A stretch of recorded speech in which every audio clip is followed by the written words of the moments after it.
Good morning Radhe Radhe welcome back to A new blog. તો આજે તો પીંડાનો વારો એટલે આવી જશે આપણે પીંડો ઉતારવા. તો ફાઇનલી પીંડો ઉતરી ગયો છે અને અહીંયા આવી જશે આપણે પાછા ખોવડે અને બાંધી દીધું છે પોટો ના બેઠા છે આપણા ભાઈ. ઓમ દેખો એ લેટર પર છેટોડી આ ગઈ है और वो कल भी गए हैं. एकदम इन्होंने वक्त बदल दिया, जज्बात बदल दिए, जिंदगी बदल। તો આપણે જવાનું છે બીજા પડામાં 4 વાટવા એટલે નીરી જશે આપણે 4 વાટો. શાળાએ તો કુવન આપણે કુવમ જોયું હતા તો કબૂતરના બે બચ્ચા તો 4 વાટતા વાટતા વાગી જતા 11 ને બે જશે આપણે નાસ્તો કરવાનું કરી લીધો છે. અંદર પાણી આવે આમાં, અંદર પાણી નથી આમાં.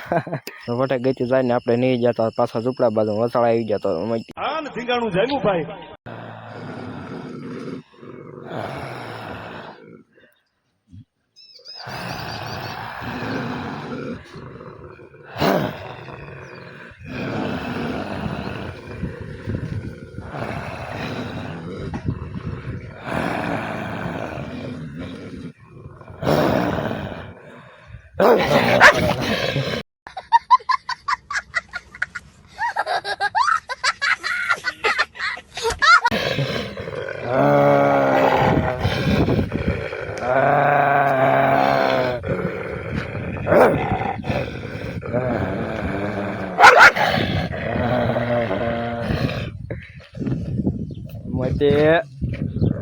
મોટે હાલકના વાજી ગયા તો 5 ને કાપવાના હતા આપણે લાકડા એટલે કાપી નાખ્યા છે. અને વ્લોગ થાય છે અહીંથી એન્ડ. Good bye.